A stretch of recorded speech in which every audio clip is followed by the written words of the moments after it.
নমস্কার বন্ধুরা, বং স্টাইল কিচেনে আপনাদের সকলকে আরও একবার স্বাগত জানাই। আজ আমি বানাবো চিকেন মহারানি। প্রথমেই আমি তোমাদের থেকে সরি চেয়ে নিই, তার কারণ কয়েকদিন আমি পার্সোনাল রিজনের জন্য ভিডিও আপলোড করতে পারিনি, কিন্তু এবার থেকে চেষ্টা করব নিয়মিত ভিডিও তোমাদের জন্য আপলোড করার। তবে আজ আমি কিন্তু তোমাদের জন্য অপূর্ব একটা রেসিপি নিয়ে এসেছি, চিকেন মহারানি। এইভাবে বানাবে আর আমাকে জানাবে কেমন লাগলো। তাহলে আসো শুরু করা যাক।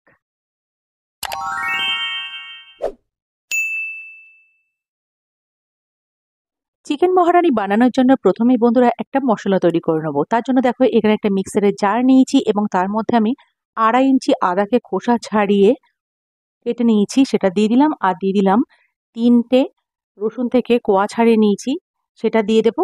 আর দিয়ে দেবো 5টা কাঁচা লঙ্কা। আর দিয়ে দেবো 7টা শুকনো লঙ্কা নিয়েছি, সেটাকে দিয়ে দেবো। এখানে আদা, রসুন, কাঁচা লঙ্কা আর শুকনো লঙ্কার মধ্যে সামান্য একটু জল দিয়ে এর একটা স্মুথ পেস্ট আমি তৈরি করে নেব। তবে ঝালটা কিন্তু তোমরা তোমাদের স্বাদ অনুযায়ী বাড়িয়ে কমিয়ে নিতে পারো। আমি কিন্তু 1 কেজি চিকেনের জন্য এখানে মশলাটা তৈরি করছি। এবার মিক্সারের বাটি থেকে মশলাটা অন্য একটা পাত্রে সরিয়ে রেখে ওই বাটির মধ্যে দিয়ে দেবো 2 চামচ গোটা জিরে, দিয়ে দেবো 2 চামচ গোটা ধনে, আর দিয়ে দেবো 1 চামচ মরিচ, আর দিয়ে দেব 1 চামচ গোটা মৌরি। এবার এখানে আমি দিয়ে দেব একটু জল। জল দিয়ে মিক্সার বাটির ঢাকনাটাকে বন্ধ করে দেব, দিয়ে একটা স্মুথ পেস্ট আমি প্রস্তুত করে নেব। এখানে দেখতেই পাচ্ছ পেস্টটা কিন্তু প্রস্তুত হয়ে গেছে। এবারে আমি রান্নাটা শুরু করব। এখানে দেখো গ্যাসটা অন করে আমি কড়াইটা চাপিয়ে দিয়েছি। এবার কড়াইয়ের মধ্যে আমি রিফাইন তেল দিয়ে দেবো। তোমরা চাইলে কিন্তু রান্নাটা রিফাইন তেলেও করতে পারো, আবার কিন্তু সর্ষের তেলেও করে নিতে পারো। হাই ফ্লেমে তেলটাকে গরম করে নেওয়ার পর এখানে আমি কেটে রাখা আলুগুলোকে দিয়ে দেব। আলুগুলোকে দিয়ে খুন্তি দিয়ে বেশ কিছু সময় নাড়াচাড়া করার পর এখানে দিয়ে দিতে হবে স্বাদ অনুযায়ী লবণ আর পরিমাণ মতো সামান্য একটু হলুদ। হলুদটা কিন্তু খুব বেশি পরিমাণে দেবেন না, সামান্য একটু হলুদ আর লবণ দিয়ে আলুটাকে লাল লাল করে প্রথমে তোমরা ভাজা করে নেবে। আলুটা কিন্তু এরকম লাল লাল ভাজা হয়ে গেলে তবেই কিন্তু তেল থেকে উঠিয়ে নেবে। এখানে দেখো কড়াই থেকে আমি আলুগুলোকে তুলে নিলাম, তারপরে ওই তেলের মধ্যে আমি চিকেনটাকে দিয়ে দেবো। এখানে আমি 1 কেজি চিকেনকে আগে থেকে ধুয়ে পরিষ্কার করে জল ঝরিয়ে রেখেছি, সেই চিকেনটাকে আমি কড়াইয়ের মধ্যে দিয়ে দিলাম। এবারে একটু সময় নিয়ে খুব ভালোভাবে চিকেনটাকে কিন্তু ভাজা করে নিতে হবে। চিকেনটা দেখো একটু সময় নিয়ে ভাজা করবে। বেশ কিছু সময় ভাজা করার পর এখানে আমি দিয়ে দিলাম 1/2 চামচ লবণ আর 1/2 চামচ হলুদ গুঁড়ো। লবণ আর হলুদ গুঁড়ো দিয়ে চিকেনটাকে আবারও আমি 5 থেকে 7 মিনিটের জন্য ভাজা করে নেব। চিকেনটা ভাজতে ভাজতে দেখবে বেশ কিছুটা জল এর থেকে রিলিজ করেছে। দেখো চিকেনটাকে কড়াই থেকে আমি তুলে নিয়েছি। এবার এখানে যে গ্রেভিটা আছে সেটা কিন্তু অন্য একটা পাত্রে আমি ঢেলে নিয়ে কড়াইটা আবারও ধুয়ে পরিষ্কার করে চাপিয়ে দিয়েছি। এবার কড়াইয়ের মধ্যে আমি অল্প একটু রিফাইন তেল দিয়ে দিলাম 4 চামচের মতো। এবার এখানে ফোড়ন দেব 2টো তেজপাতা, 2টো শুকনো লঙ্কা, 1 চামচ গোটা জিরে, 4টে এলাচ, কয়েকটা লবঙ্গ আর 2 ইঞ্চি দারুচিনি। প্রথমে আমি এই ফোড়নটাকে তেলের মধ্যে একটু ভাজা করে নেব। যখন দেখবে একটা মিষ্টি গন্ধ ছেড়েছে তখন এখানে আগে থেকে কুচিয়ে রাখা মিডিয়াম সাইজের 4টে পেঁয়াজের টুকরোকে আমি দিয়ে দেব তেলের মধ্যে, দিয়ে 1 থেকে 1.5 মিনিটের মতো আমি ভাজা করে নেব। যখন দেখবে পেঁয়াজটা এরকম একটু নরম হয়ে গেছে তখন কিন্তু আদা, রসুন, শুকনো লঙ্কা আর কাঁচা লঙ্কার যে পেস্টটা আমি বানিয়ে রেখেছিলাম সেই পেস্টটা আমি পেঁয়াজের সাথে মিশিয়ে বেশ ভালোভাবে মিনিট খানিকের জন্য কষিয়ে নেব।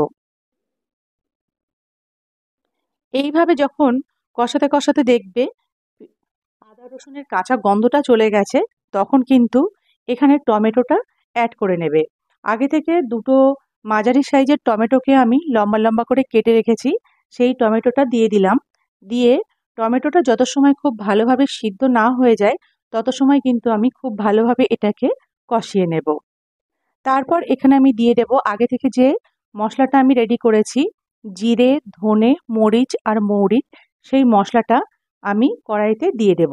দিয়ে খুব ভালোভাবে আগের উপকরণের সাথে এই মশলাটাকে আবারও আমি মিনিট খানেকের জন্য কষিয়ে নেব।